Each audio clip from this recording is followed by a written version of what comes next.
It was the final winning deck in our National Invitational just a little while back. We'll see if it's going to be the winner in this match, starting now. Let's see, we have the die roll.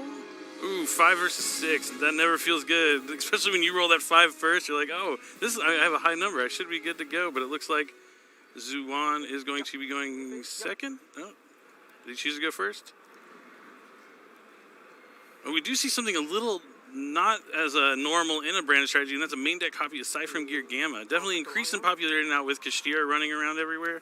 But it looks like, yeah, he is going to go second, and Arcadio's leading off with Sword Soul, discarding Moye to reveal Long Yuan to special summon from the hand.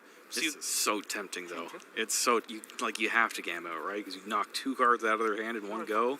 Oh, yeah. I think you definitely do it, and he is going to drop Siphon Gear Gamma. The best part about Gamma is it's an effect negation that destroys the card that you're negating. You know, not only are you getting those 2 monsters onto the field, but that Long Yuan is not going to even stay in the hand or touch the field. It's going to be destroyed and sent to the graveyard. All right, now that does mean that he has monsters on his field, though, so Incredible Ecclesia is live and can be special summoned. Ooh, yeah, that is true.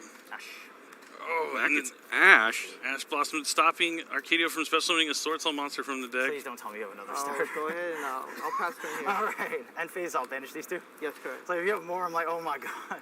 You're going second and having, Ash Blossom and Siphon Gear Gamma, definitely solid for Xuan here. Yeah, end phase. Okay, cool. And then 2 in hand, right? Yes, 2 cards in hand. Perfect. So 2 cards left in hand. Looks like just Xuan drawing to 4 here. At least one of those cards is an infinite permanent, so he'll have some sort of oh, it's going to be so brutal. disruption. So he's got a Luba, right? So he can just draw out the impermanent. Like, you have to imperm it because otherwise they will have it. Oh, leads with fusion. Interesting. Yeah, I would think you'd summon the Aluber because, yeah, you get branded lost. Yeah, exactly. Yeah, that's where I would have gone with it as well. But decides to lead with the branded fusion. Maybe he's playing something like Brandon Red or the Despia Theater, the branded. So if he uses branded fusion, he gets Ash. He can use the Aluber to get the Despia Theater, and then still find a way to fusion summon. That is something I do in my branded deck from time to time. But it looks like we're just going for the old school branded fusion for Lubellion. So you have to send a Dark with Albaz from your deck. He's going to send Despian Tragedy. Lubellion on summon, you can discard a card to fusion summon by shuffling the materials back. And he sends a second copy of Tragedy. And the Lubellion is going to be hit by the infinite impermanence here. That's another one of those reasons that you want the branded lost out there. Yeah, I usually always go for, not only do you get the protection from impermanence with that loss, you're going to get the effect to add a monster that mentions Albaz. But it looks like he decides to use the Tragedy to add Ad Libitum. I might go back in there for, but we'll see. So he still has a lot of options here with the Aluber and Pot of Prosperity in hand. The impermanence from hand, right? Yes. And Arcadio only sitting on 1 card in hand now after going first, getting everything stopped, and not much here for him on his side. But all right, so we do need a shuffle here. Note that he didn't shuffle before. He said he was going to go back in, potentially, but he is going to need to shuffle now using Pot of Prosperity. That is very true. So you excavate your top 3 or 6 cards. Okay, see, I was wondering, because in the branded deck, Pot of Prosperity, not a card you see as often, and there's not as many things you can banish, so going for 3 makes a lot of sense, especially when you already have stuff like Aluber. Blazing Cartagia, pretty good here. He does have the Fallen Albaz in the graveyard from the branded fusion, so he'll be able to special summon Blazing Cartagia from the hand. Quick check on the graveyard to make sure he does have Albaz before he decides to grab the Blazing Cartagia. Seems like a good pickup here. Trying to get another fusion available, and do so without using a normal summon. It's very strong. Being able to go into Grand Ganol and then send a level 6 or higher lighter dark monster from your extra deck or deck to the graveyard can really keep your plays going. Another way to access like Albion when you get something like your Lubellion impermanence here. Cartesia effective special summon? Yeah. There she is. And this is turn 2. Normal summon Luber. Arcadio's life points are open. He hasn't gone to battle phase, but that Pot of Prosperity is going to be cutting the damage in half. So it's going to be tough for him to finish him off in this turn. Yeah, correct. Goes and gets the branded in red that way. All comes back there in the end. Yeah, Brandon Red really good at making, with Ad Libitum especially, going into the Guardian Chimera and then being able to use to banish Ad Libitum and then special summon back the Mirror Jade that uses the material if he's able to find a way to get to the Mirror Jade. which he should be able to. Cartesia effective fusion. If not, like on this turn, he would be. It would be on his opponent's turn. We're fusing right now with Cartesia. Yep. Here comes Granganol. To send down. Granganol out of Photon Hypernova lets you send a level 6 or higher lighter dark monster from your deck or extra deck. He is going to send that Albion to the graveyard, so the end phase he'll be able to set a branded spell or trap. And then also the effect if your opponent special summons a monster by a monster effect, you can banish it and summon 900. Despia monster from your extra deck, or a Dogmatica from your deck. Most of the time it's just a Despia from the extra. So both monsters attack directly, but the damage is halved, as you mentioned earlier, thanks to Pot of Prosperity. 58, 50? Okay. We'll have a branded in red set. We will. What I like to do with Granganol is send Iron Dash. The Spriggans fall into Albast Fusion, and then you get to summon Mercurier during your end phase, and the Mercurier gets you Brandon Red, and then he could still find a way to go into Mirror Jade, but he's going to be going to end phase, going to add back the Blazing Cartesia since a fusion monster was sent to the graveyard, and he's going to set Branded Retribution off of Albion. Not a bad start, especially after so thoroughly disrupting Arcadia's turn. Yeah, Arcadia just sitting on a Heavenly Dragon Circle and a Moye. There's no Protos in the deck to search off this Heavenly Dragon Circle. It's going to be tough for him. Yeah, I don't know that this does a whole lot here. Yeah, I mean, his only options are summon Moye, Circle, grab a Tenyi, like a Shuna, maybe, and hope. But that Brandon in red for Ad Libitum into Guardian Chimera will just be devastating. Unless he just uses it on the normal summon of Moye, in which case Arcadio could chain the Heavenly Dragon Circle. Yeah, we'll go with game 2. But it looks like, yeah, he doesn't need to try much further. I don't even know that you even try that particular gambit. Because you're at least, like, you'd be revealing information that you're playing Heavenly Dragon Circle to begin with. And it's one of those things like Sean would have to actually just make a mistake. Like you don't just do it on Moye, no effect. Yep, certainly. You got to wait for something threatening if you're going to use the branded red. And it saves time. And a lot of people overlook time saving in the event. Like you're playing with a clock. You need to play as fast as possible. You don't want to make any mistakes, but you still want to play at a quick pace so you don't end up in that time scenario. So being able to see when the game is unwinnable and concede it and moving on to the side deck definitely heads up play for more reasons than one. So quick game 1 here. And you know, this is one of those classic matchups. Generally, I feel like people that are playing Tenyi Swordsoul and Branded Despia at this point have been doing so for a considerable amount of time. We don't see many new adopters of those two decks. And I think that means that we're also going to see some fairly quick side decking as well. This is such a common matchup from before. You already have, the muscle memory in your brain. The brain's the muscle too. Remembering, what you got to do for these. It looks like Xuan's just about finished. Yeah, he's ready to go. He's like, I know exactly what to decide. I mean, especially when you're Xuan's playing the Branded Despia deck against Swordsoul. You mentioned it's just a tried and true matchup. You definitely called it that you just easily be able to side deck in and out. Maybe it'll take a little longer for Arcadio here, wanting to really focus going first. Am I going to put in cards like Dimensional Barrier? I mean, that's Dimensional Barrier, Ash Blossom, key cards that have always been good against Branded Despia, but I think the best Branded Despia players have found a way to play through those cards. Maybe it's a cross out for a Dimensional Barrier. Maybe it's a cross out for an Ash Blossom. Maybe it's Blazing Cartesia to set you up to make Grand Ganults where you can still do something to your opponent's turns. But there's a lot of different ways you can play through a lot of those high impact cards that can devastate the Branded Despia strategy. A lot of them feel a little more high impact than they actually are. Dimensional Barrier in particular. For this event, I was thinking about it a lot when I was building the Labyrinth deck. Do I even want this card in my deck? I definitely don't want it in my main deck. And in the end, I decided I just don't need this card. If I want high impact, maybe something like Eradicator is better for that particular slot.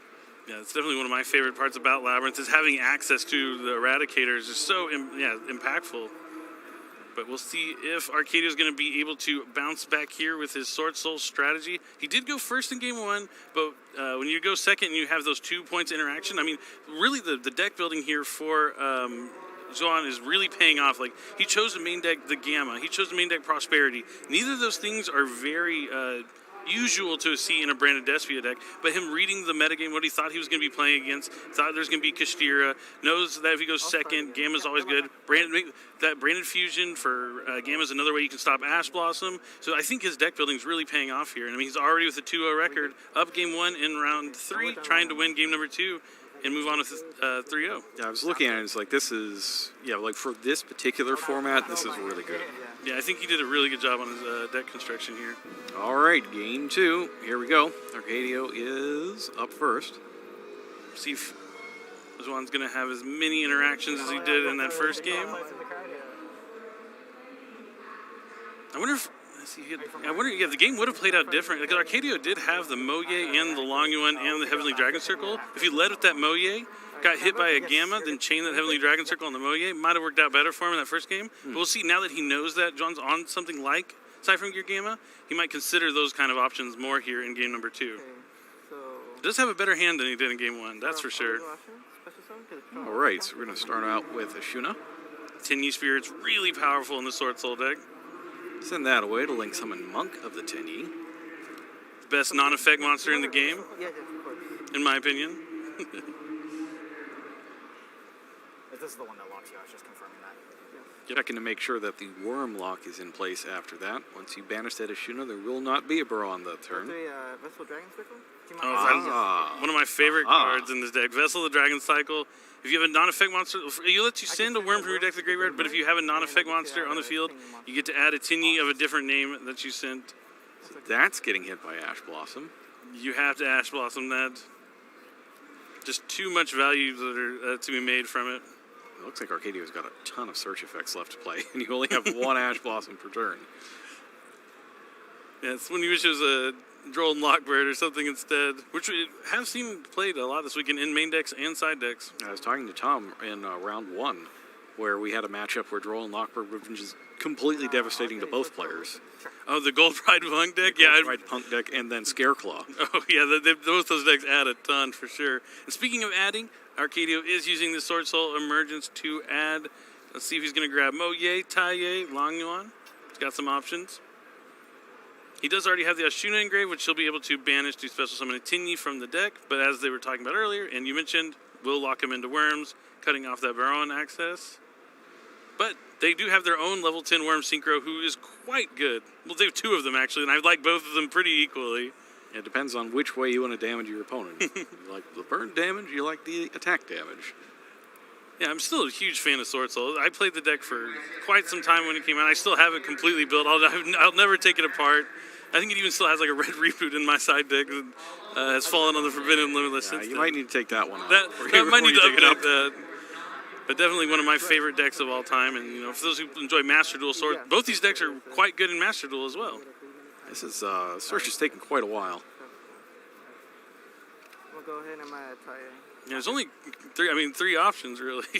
I mean, there are some others, and Auspus, the other Sword Soul. We don't talk about him as much, but he's definitely an option. So all normal summon tie? Yeah, that's fine. Effective tie? That's fine. Banish your top? Going to banish the Emergence to get a token. When you banish Emergence, he could alter the levels of one of his monsters on the field if he so chose, but you probably wouldn't want to do that here. Yeah, you're not trying to get a 9 yet. There are situations where you'd want a 9 in Sword Soul. I don't think this is one of them. I'll call effective Shunin to special summon a Tenyi.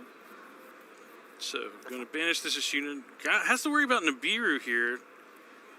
But I don't know. We have not seen a Nibiru the Primal Being touched down yet today. Well, I have not. I think round 1. Yep. It made a huge impact too, right? I heard it was devastating. It was pretty rough. A lot of the damage it did was kind of undone by Nitro Head, though. Nitro Head took out Nibiru. I love that. I love late game Nitro Head. Gold Pride Nitro Head being able to throw that token on your opponent's field and blow up anything around it. Really, really awesome. The token did get busted up by Scareclaw Tryhard, though. Like a double attacking piercing one. Oh, that's not good. And now, so he used the Ashuna to special summon Shathana, and then he's going to synchro with the Shathana and the token, the level 4 tuner token for Chichao. And now he's going to use Chichao's effect. Instead of adding to his hand, he's going to banish Sword Soul Blackout from his deck, and that's going to give him another level 4 water tuner token. So interesting lines here coming from Arcadio. I'm not sure that we've seen this one on stream. Like, we've seen a lot of them. I don't think we've seen this particular one. So Yeah, Axia up next. It is an interesting way to go about it. But yeah, so the Taiye is going to be able to send Maybe he's just trying to get to Moye. Anytime you have Taie making a Boxia, you can kind of cycle it into a Moye. You send down the Moye, then you can even use Boxia's effect on itself to destroy itself to bring back that Moye. Reveal for Moye, and then you get your draw when you synchro after that. So we're dropping Adhara here. That'll be useful to add back that Ashuna.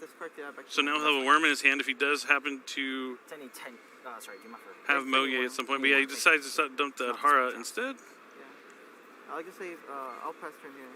And he passes with I'm that. just going to check your banished. Chi-Chao and Boxia. Sure.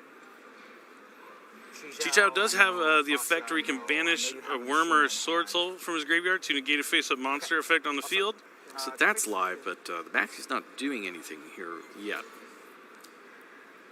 It is bright, but hanging out in defense mode, and it looks like... Well, yeah, I mean, the Blazing Cartasia is really going to help with the Chi-Chao if he can find a way to get it on the field. But he did draw it with a copy of Fusion Deployment. Fusion Deployment can still summon Fallen Albaz if you happen to draw your one copy of Blazing Cartasia. Though I've seen players playing 2 copies now due to just being worried if that one copy getting banished off the top of your deck from a Kastira strategy. Or, you know, a Diabolus, the Mind Hacker. Starts with a normal summon Opening spin. of Blazing Cartasia. Yeah, this is going to completely play around the Chi-Chao. Anytime he uses the Chi-Chao to negate an effect, he'll be able to chain the Blazing Cartasia, fuse both those monsters off the field, and still resolve the effect. I love Blazing Cartasia. It's good to me. Branded Fusion up next. Branded Fusion. Thinking. I think it's too late to be thinking about that. You pull it out of your deck, you put it on top of your hand. You can't be thinking after that. It's a good one to add, though, so can't be too mad. I'm guessing if he's thinking about it, he might have another copy in his hand. It's like, oops. Okay, that's fine. Well, I might go back in, but Yeah, we'll cut for now. go Branded Fusion. Yeah. No, it doesn't look like he did, so Got did. the Fusion Deployment. Yeah, not a bad ad, then. I mean, maybe he wanted to think about it a little longer, but I don't think he's going to get punished for adding a Branded Fusion here. It's hard for that to not be a good thing to have. It really is. All right, so I'm considering his next moves. Branded Fusion opens up a lot of options now. Yeah. Just going That's to okay. use the Blazing Cartasia. Yeah. I said you're good. I'm sorry. Interesting. I thinking. I thought he'd want to save that to protect from Chi-Chao, but decides to go into Granganol now. Oh, I guess he could go into a Despia Fusion. Yep. Just like he's going into Quertus, I believe. Yep. Quertus has an effect that can make all monsters less, like, that are non-level 8 or lower Curtis to effect 0. the attack of all monsters that aren't fusions. Oh, the non-fusions, okay. So Proceed to battle. Okay. Walk over the Chi-Chao. Yeah. So he could have negated that effect with the Chi-Chao, but decides to hold it. So by holding the Chi-Chao, it's going to force Xuan to go to the battle phase here to attack over the Chi-Chao, and now he's going to be free to use Branded Fusion in main phase 2 here. Do you mind if I share graveyard real quick? Now, you do want to clear that Baxia, though. Like, while it's not doing anything right now, it's just kind of a slumbering giant, if you will. It really is. That option to bring a monster back from the graveyard, if you discount that, you could be devastated. We'll see if he's going to be able to get to a Mirror Jade, maybe. He seems to like to go for the Lubellion to send Tragedy, but it's going to debate before. Albaz, of course, is required. Yep, and yeah, it does look like Tragedy for Lubellion. Lubellion, Chain Link 1, discarding for cost. Yeah, you got to Yeah, get it's got got to be the Fusion Deployment. And then Have to save that Ash. Certainly. And gonna add that Ad Libitum. Yeah, Ad Libitum plus Brandon Red plus Mirror Jade, super strong. Really quickly, actually. Yes, that's fine. Taking another look at the Chi-Chao.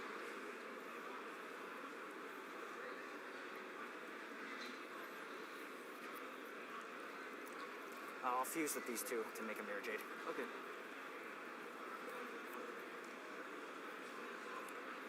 Mirror Jade drops in defense position. No point in having an attack position now that the battle phase has been spent. And I imagine Xuan's going back into his deck at some point, so no need to I will shuffle go back in here. there for a sec, but I'll proceed to end phase here. So End phase is good. Gonna go to end phase. Doesn't just to play around stuff like Effect Veiler, something that would have to be activated in the main phase. So in the end phase, he can use the Mirror Jade's effect, send the Albion. Now during the end phase, he's gonna be able to resolve all those graveyard effects. Yep. Cartesia's so good. Yeah, I'll be on. Just keeps coming back. I like to add it back and then discard it. Like I said, during my end phase play with Brandon Red, I make the Lubellion during the end phase, and I just discard the Cartesia I just added back. When it goes to set branded in red here. So that's going to bring Guardian Chimera online during Arcadio's turn, along with resetting the Mirror Jade's effect. Essentially, when it re-special summons back to the field thanks to ad libitum. Yep. Ooh, anti-spell. Not something you want to see in turn 3. Yeah, it's too late. Too late. Quite a high impact card, though. If he had opened up with like just anti-spell Chi-Chow. Yeah, of those continuous traps, one of them I do really like in this format is anti-spell fragrance.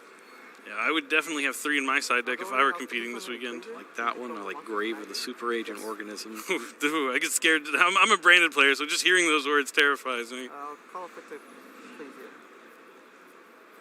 So gets the special summon not Blazing Cartasia. This is the incredible Ecclesia. Incredible Ecclesia, and then contribute that off the field. Do special summon a Fallen Albaz or a Sword Soul from the deck. I have seen some Sword Soul players like tech a Fallen Albaz because sometimes you just want to fuse with your opponent's monsters. You know, just have something to set and get rid of a Dragon Link board. Yep, there you go. Oh yeah, the Alba Lenatus access is also a huge benefit. Not so useful against this particular field setup, though. Mirror Jade is a dragon of sorts. It's a worm, though. You know, we got Worm and Fairy out there.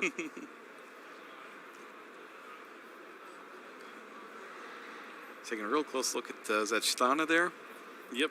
summon good? John does have an effect in the graveyard. If the normal non-effect monster is destroyed, you can banish it to special summon it back. He's banished the Thon to special summon back the non-effect monster and destroy a card on the field. Scary thing with Sean is it also works in the hand if you have it in hand. Catch him off guard. Yep. In fact, all the tenyis do. Very good.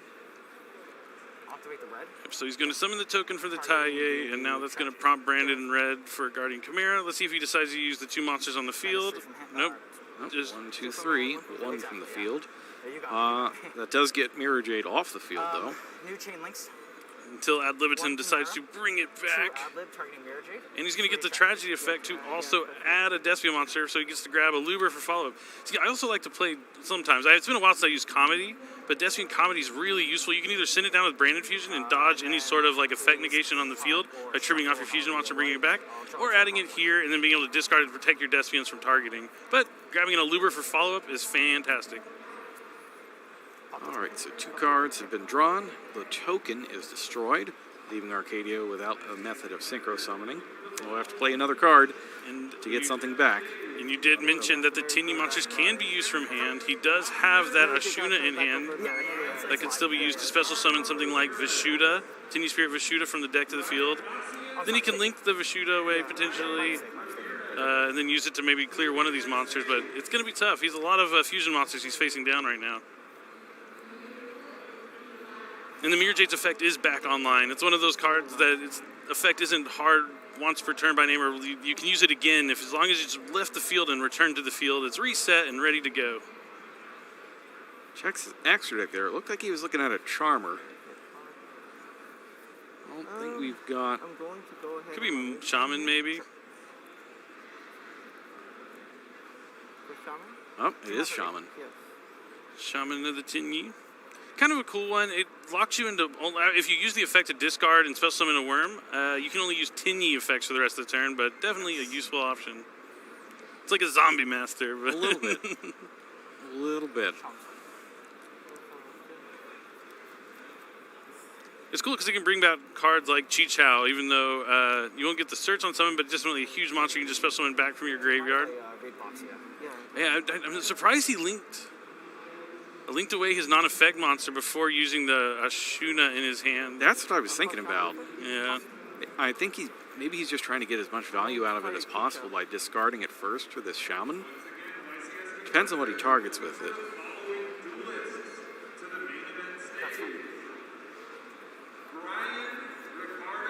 And as you mentioned, it was the Chi-Chow.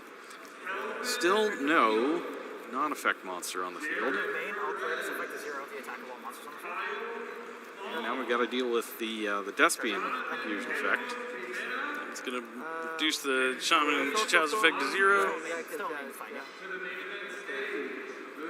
Doesn't use Chi-Chow's... Oh, he can't use the Chi-Chow effect because it's not a Tenyi monster. Makes sense. In end phase, I will Mirror Jade effect, cost.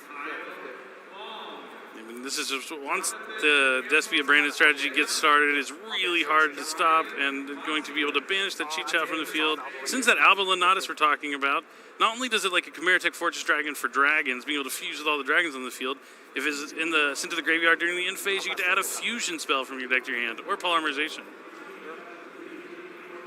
Grabs branded fusion. And it just doesn't look good for Arcadia here. I don't think he gets out of this one. Anti-spell fragrance. He has the Can't even cosmic. get the anti-spell fragrance up. So I think this really shows, we were talking about how Xuan really prepared for this tournament. Siding in Cosmic means he's looking at anti-spell. He's looking at Super Ancient, the Grave of the Organism. Yeah, that's... It's total domination is the only thing I really have to say about this match. It was an unbelievable performance. Yeah, he's just double-checking, making sure he's not... Making sure he doesn't walk into the Shithana. There's no non-effect monster on the field, though, so you're safe. Time for game. That's through everything. Unreal. What a dominating win in round 3. Yeah, the branded. I mean, yeah, he had to go second in game number 1, but had those 2 interactions from the hand. That Ash, that Gamma, plus the follow-up with branded fusion, really strong. I mean, people talk about how Ash Blossom is so good against branded fusion, but when you don't have that Ash Blossom and branded fusion resolve.